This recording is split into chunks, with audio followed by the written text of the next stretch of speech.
아멘. 귀한 찬양 감사합니다. 감기균이 살짝 있어서 발음이 조금 똑똑하게 안 들리더라도 양해를 부탁드립니다.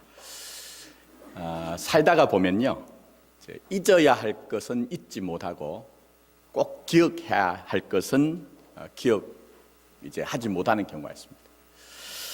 어떤 분이 자기 실수를 얘기를 하더라고요. 고향을 좀 갔다가 멀리 갔다가 다시 서울로 귀경을 하는데 가족들이 같이 타고 왔대요. 근데 몸도 피곤하고 좀 빨리 집에 갔으면 좋겠다는 마음이 강했던 것 같아요. 다 어련히 가족이 탄 줄 알고 차를 운전을 해가지고 그 휴게소를 빠져나가려고 하는데 벨이 울리더래요. 보니까 자기 아내 핸드폰이더래요. 깜짝 놀라가지고 여니까 여보 어디 있어요? 돌려가지고 갔더니 그날 이후로 세상 빛을 보지 못할 뻔했다 이렇게 얘기를 해요. 그건 좀 확인하면 되는데 그거 깜빡하고 그냥 갔던 것이죠. 살다 보면 기억해야 할 일이 참 많은 것 같아요. 그 가운데 날들이 있죠. 날들. 사실 1년 365일의 날들은 다른 것이 없습니다. 다른 것이 없는데 어제가 오늘이고 오늘이 내일이라는 그런 어떤 시간의 흐름이 있잖아요. 근데 개인적으로 보면 꼭 기억해야 하는 날이 있습니다. 나에게 의미 있는 날이 있죠. 예를 들면은 결혼 기념일 같은 경우가 있어요. 기혼자들에게는 이 날을 좀 기억해야 되는 날이죠. 저 같은 경우에는 별로 그렇게 기념일을 소중히 크게 생각하지 않습니다. 또 그리고 앞에 신모하던 교회에서는 전적으로 이렇게 좀 목회 전념을 하다 보니 가끔은 제 생일조차도 잊어버릴 때가 있거든요. 어느 날인가 제가 결혼 기념일이 됐는데 그날도 전혀 그날이 그날인가 기억하지 못하고 그냥 나갔던 것 같아요. 낮에는 신방하고 또 저녁에 제자 훈련하고 이런저런 일을 하다가 늦게 돼서야 마무리를 하고 이메일을 확인을 좀 해야 되겠다 싶어서 열었더니 읽지 못한 메일이 며칠간 쌓여 있어요. 근데 과거에 어떤 사이트에 쇼핑몰에다가 가입을 해놨는데 거기서 메일이 하나 왔어요. 몇 월 며칠이 결혼 기념일입니다. 근데 그날이요. 깜짝 놀라가지고 모골이 송연해지죠. 그래서 나가서 베이커리를 빵집을 찾았더니 이미 다 문을 닫았어요. 한참을 돌아다녀가지고 케이크 하나를 달랑 사들고 갔더니 저희 아내가 도끼 눈을 해 있는 거예요. 당신 오늘 결혼 기념일인 줄 몰랐죠? 아니 알고 있었어요. 당신 오늘 아침에 나갈 때 전혀 모르는데 아니야 내가 일부러 깜짝 쇼를 하려고 그렇게 위기를 모면했어요. 자, 제가 왜 이 말씀드리냐, 오늘 본문 말씀 보시면 날에 관한 얘기가 나옵니다. 자, 43절 말씀 보시기 바랍니다. 43절 말씀 보시면 이틀이 지나매, 며칠이 지났다고요? 이틀이 지나매 예수께서 거기를 떠나 갈릴리로 가시며 했어요. 물론 우리는 그냥 이거 한 단어로 되어 있기 때문에 그냥 슬쩍 지나갈 수 있지만 사도 요한은 이 요한복음을 기록할 때 날들에 대한 것도 굉장히 중요한 신앙적인 의미를 숨겨놨어요.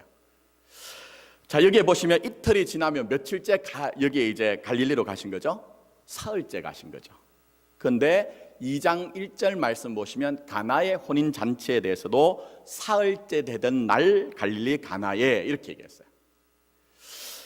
사실은 이건 별로 이렇게 날을 밝힐 이유가 없는데 굳이 사흘이라는 그 동일한 단어를 사용을 하고 있는 것이죠. 그래서 오늘 여기에 사흘째 되던 날에 갈릴리로 가신 그 주님이 이 사흘째 되던 날이란 것이 어떤 영적인 의미가 있는가 하는 것들을 좀 우리가 알자는 것입니다. 자, 먼저 이 사흘째 날은 동일하게 교회와 신자들에게도 우리 주님이 우리에게 열어가시는 날들이에요. 근데 이 사흘째 되던 날이라는 의미가 뭐냐? 주님은 우리에게 오셔서 우리의 인생에 관입하시고 개입하셔서 세상의 그 틀과 체계와 내용이 아닌 하나님의 나라의 틀과 이 체계와 내용을 만들어 나가겠다는 거예요. 좀 복잡죠? 제가 오늘 말씀 전하면서도 좀 걱정이 돼요. 잘 좀 따라오셨으면 좋겠어요. 자, 이것을 설명드리기 위해서 제가 좀 말씀드리는 것은 이미 제가 이 요한복음은 창세기의 구조를 따라간다고 말씀을 드렸어요. 여러분, 이 사흘째 되던 날이 셋째 날이 등장하는 곳이 있습니다. 그게 뭐냐면 창세기의 첫 번째 창조의 사건 가운데 이 셋째 날이 있는 것이죠. 그래서 오늘 이 본문에 나오는 이틀이 지나매 곧 사흘이 되던 날이라는 것은 창세기의 그 사흘째 셋째 날을 통해서 주님께서 교회와 신자에게 무엇을 할 것인가 하는 것들을 말씀하고 계시는 거예요. 자, 그러면 이제 창세기로 좀 가셔서 첫 번째 창조 때에 잘 보시면 셋째 날 보시면 하나님이 보시기에 어떻다고 했습니까? 좋았더라. 셋째 날은 보시기에 좋았더라 몇 번 하신 것 같습니까?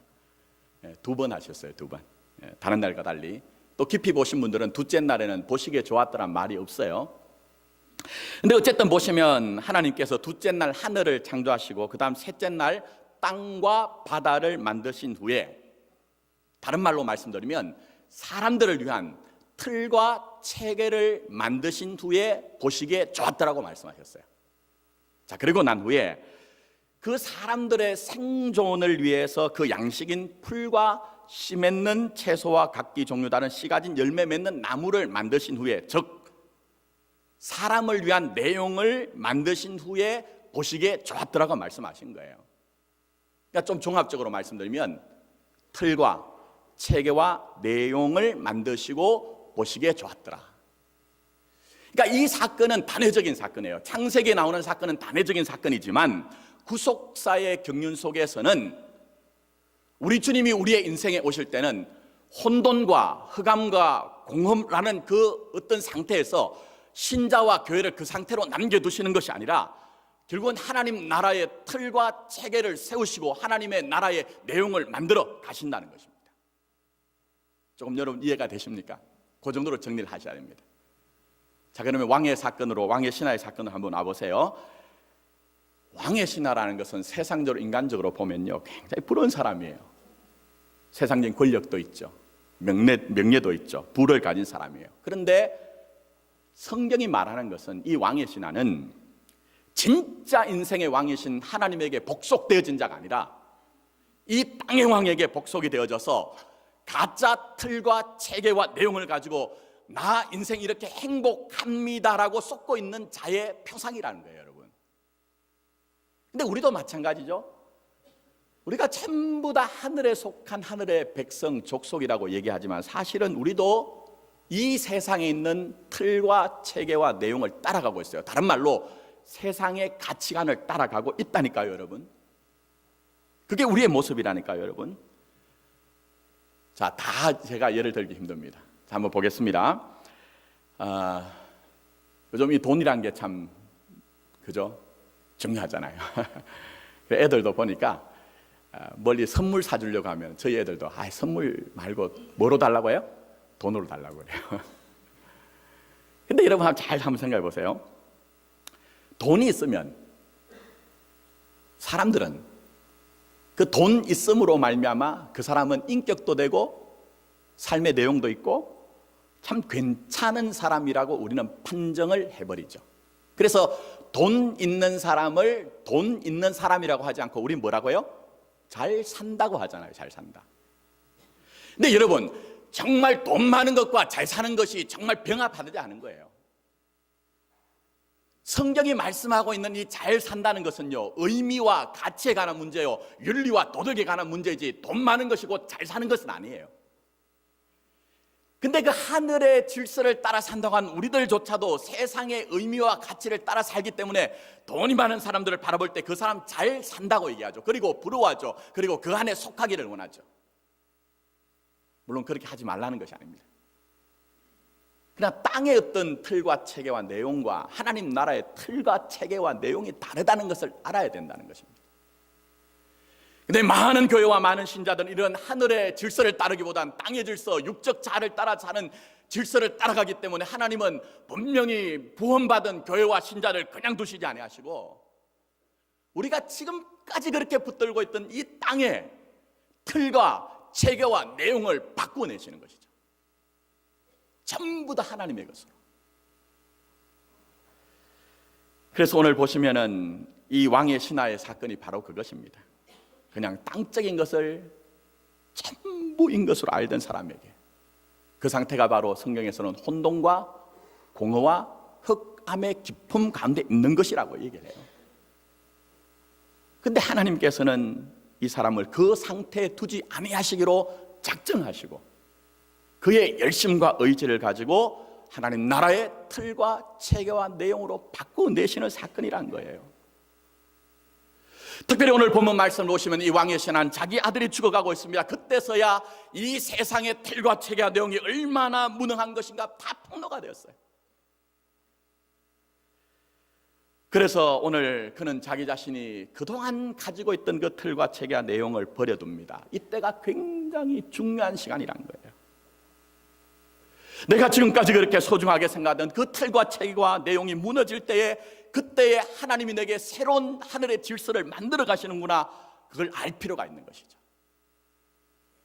그래서 오늘 여기에 보시면 왕의 신하의 위대한 점이 이겁니다. 나의 틀과 체계와 내용이 무너질 때 그 내용을 새롭게 하시는 주님 앞에 나온 거예요. 그리고 지금까지 내가 고집하던 그 틀과 체계와 내용이 아무것도 아닌 것을 알고 주님 앞에 나서 나의 아들이 죽어가고 있습니다 라고 주님 앞에 진실되게 솔직하게 얘기를 하고 있어요. 그리고 주님, 나의 아들을 살려달라고 주님께 간청을 하고 있습니다. 여러분, 이거 간단한 것으로 보지 마십시오.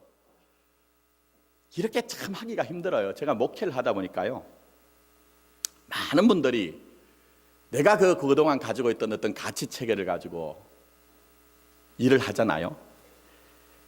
그러다가 그 일이 안 돼요. 그러면 빨리 그것이 얼마나 허망하고 거짓된 것인가 하는 것을 알아야 되는데, 그런데 여전히 있잖아요. 합리화하고 방어하고 포장하고 오히려 더 가치체계, 그 거짓된 가치체계를 유지하려고 안간힘을 힘을 쓰는 것을 더 많이 봐요.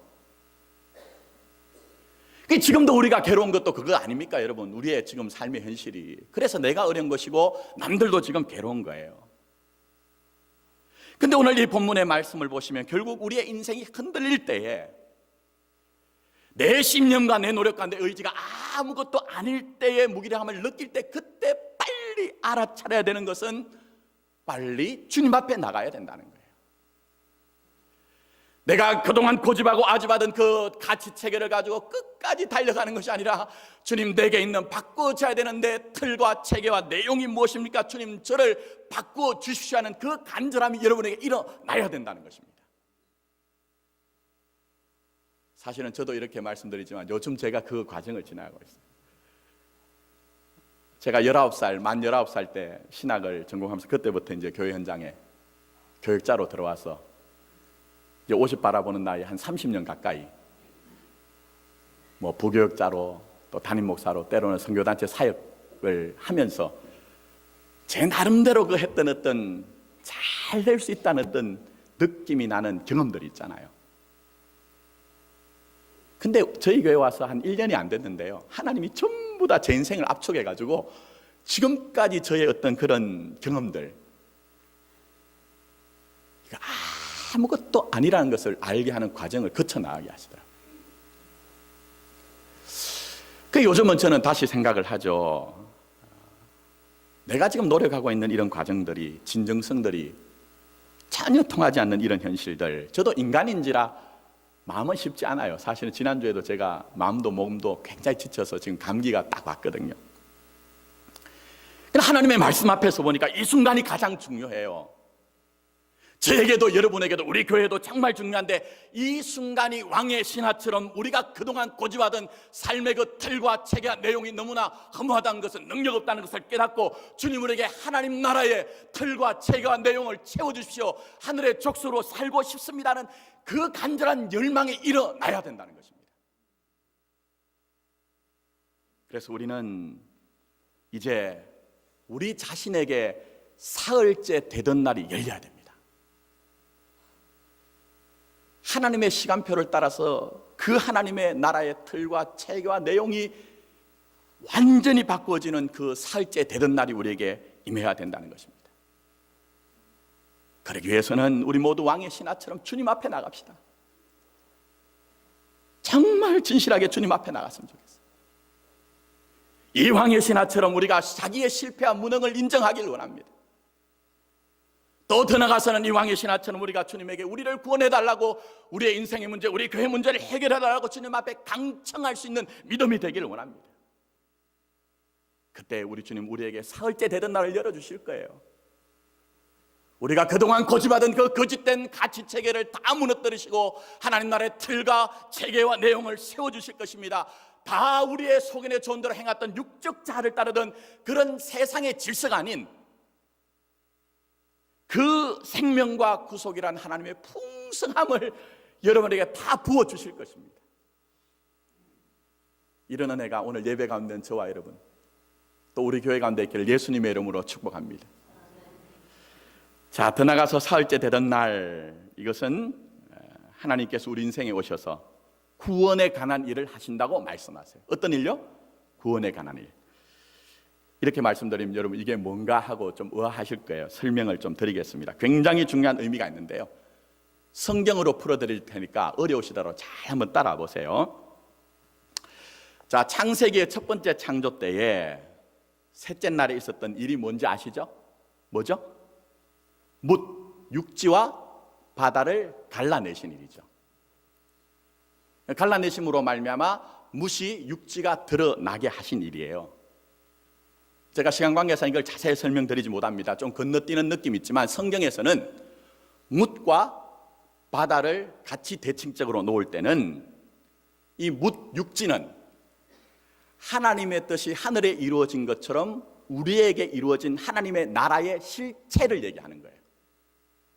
좀 쉽게 말씀드리면 뭇 육지는 하나님의 나라라는 거예요. 근데 바다는 뭘까요, 여러분? 바다는 전부 죄를 상징하고 심판을 상징하고 저주를 상징하고 사망을 상징하는 거예요. 그래서 요한계시록에 그때에 뭐가 없었더라? 바다가 없었더라고 얘기를 하는 거예요, 여러분. 그래서 이 사흘째 되던 날 첫 번째 창조에 있었던 일들을 지금도 구속사의 경륜 가운데 하나님은 교회와 신자들에게 행하신다는 것입니다. 어떻게? 곧 바다가 물러간 것처럼 죄와 저주와 심판과 사망이 물러감으로 말미암아 하나님의 나라와 구원이 우리 가운데 임하게 하신다는 것입니다. 성경이 좀 보여지세요? 제가 지난주에 어떤 목사님 전화를 받았어요. 우리 교회 잘 아시는 분인데 우리 교회 분들이 좀 얘기를 했던 것 같아요. 말이 빠르고 내용이 좀 잘 안 들어온다고. 여러분 말씀 노트 꼭 보셔야 돼요. 그래서 이거보다 사실은 제가 앞에 있던 교회는요, 제가 갔을 때 한 70명, 80명 되는 교회인데 전부 다 젊은 분들은 없고 전부 다 연세 드신 분들인데 교회가 물론 부흥하긴 했습니다. 몇 년 동안 계속 그렇게 성경을 파고 들어가니까 나중에 다 따라오시더라고요. 지금은 좀 힘드시더라도 잘 따라왔으면 좋겠어요. 자, 그래서 바다가 물러가고 뭇이 드러나는 것으로 하나님의 나라와 구원을 설명하는데 성경은 그런 게 굉장히 많습니다. 한 군데만 말씀드릴게요. 여러분 아시는 것처럼 홍해 사건과 요단강을 건넌 사건도 똑같이 설명합니다. 제가 읽어드리겠습니다. 출애굽기 14장 21절 홍해 사건입니다. 모세가 바다 위로 손을 내밀매 여호와께서 큰 동풍이 밤새도록 바닷물을 물러가게 하시니, 똑같죠? 바닷물이 물러가게 하시니 물이 갈라져 바다가 마른 땅이 된지라. 그래서 마른 땅이 되었다. 이제 그림이 그려지시죠? 그 다음에 이제 요단강 사건 여호수아 3장 17절에 여호와의 언약궤를 맨 제사장들은 요단 가운데 마른 땅에 굳게 섰고 그 모든 백성이 요단을 건너기를 마칠 때까지 모든 이스라엘은 그 마른 땅을 건너갔더라 얘기했어요. 한번 잘 생각해 보십시오. 혹시 진도 쪽에 1년에 한 차례 모세의 기적이라고 하는 큰 그런 바닷물이 갈라지는 일이 있습니다. 그때 관광 가신 분들 계신지 모르겠습니다. 가보면 아무리 바닷물이 갈라져도요, 여러분 그 땅이 마른 땅은 되지 않습니다. 바닷물이 남아서 축축해요. 갯벌이에요. 그런데 굳이 이 홍해 사건과 요단강 사건을 우리에게 말씀할 때에 마른 땅이라고 얘기한 게 뭘까요? 창세기에 나오는 그 셋째 날에 있었던 일들이 그대로 되었다는 거예요.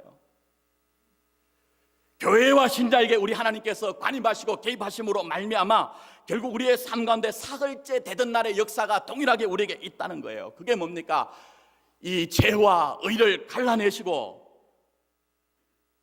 저주와 축복을 갈라내시고 사망과 생명을 갈라내시면서 하나님의 나라의 구원이 분명히 교회와 신자에게 나타난다는 것을 말씀하고 계시는 거예요.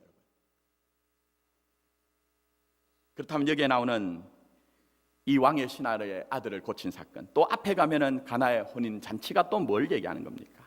하나님의 집념과 의지가 나타나고 있습니다. 너희들의 삶에 아직도 혼돈과 공허와 흑암의 기품이 있느냐? 그것 때문에 고통하고 그것 때문에 신음하고 있느냐? 그러나 분명한 것은 내가 창세기의 첫 번째 창조 때처럼 물과 바다가 이 나누어진 것처럼 교회와 신자의 삶에는 의와 불의를 갈라내고 저주와 축복을 갈라내고 심판과 구원을 갈라내고 죽음과 생명을 갈라내어서 바다가 물러간 것처럼 죄가 물러갈 것이고 저주가 물러갈 것이고 심판이 물러갈 것이고 사망의 세력이 물러가서 하나님의 나라의 뜻이 너희들 가운데 임할 것이다. 이것을 우리에게 보여주고 계시는 것입니다. 여러분. 그러므로 여러분, 지금 왕의 이 신하처럼 우리가 때로는 인생의 절박한 문제를 만날 때가 있어요. 내 수단과 방법이 도무지 통하지 않을 때가 있어요. 그 진정성조차도 도무지 통하지가 않을 때가 있어요. 그러나 하나님의 큰 구원의 경륜 가운데서는요, 절대로 우리는 침륜에 빠질 수가 없습니다. 뒤로 물러날 수가 없어요. 포기할 수가 없습니다. 왜 그렇습니까? 결국은 이 사흘째 되던 날을 교회와 신자에게 하나님이 분명히 열어주시기 때문에. 그래서 여러분, 때로는 우리가 힘들고 어려워도 우리 인생의 사흘째 날을 열어가시는 그 주님을 바라봤으면 좋겠어요. 이미 이사야서 35장 5절부터 6절에는 이렇게 우리에게 예언을 합니다. 그때 맹인의 눈이 밝을 것이며 못 듣는 사람의 귀가 열릴 것이며 그때 저는 자는 사슴같이 뛸 것이며 말 못하는 자의 혀는 노래하리니 이는 광야에서 물이 솟겠고 사막에서 시내가 흐를 것임이라 얘기했어요. 무슨 얘기입니까?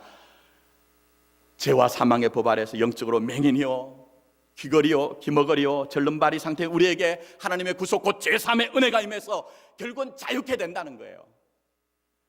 그걸 보여주시기 위해서 귀신이 쫓겨나가기도 하고 각색 병든 자리에 다 나와서 그들이 걷기도 하고 뛰기도 하며 하나님을 찬미하는 모습이 나타나잖아요.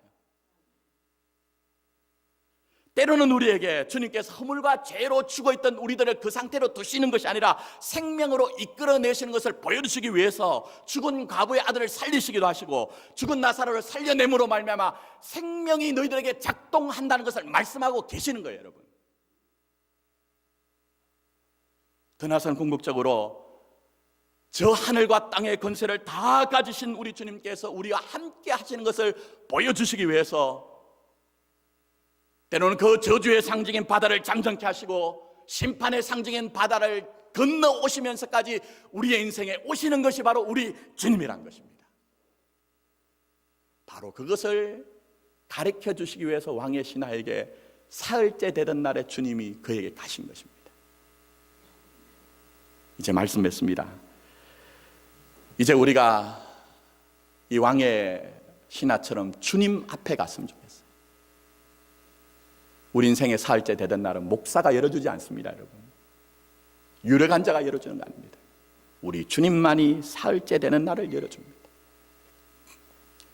우리 인생의 무능을 우리가 인정하고 왕의 신하처럼 주님께 구원해달라고 기도할 때에 우리는 분명히 이 왕의 신하처럼 주님과 주님의 말씀으로 인하여 기뻐하고 즐거워하고 주님만을 믿게 되는 역사가 나타날 것입니다.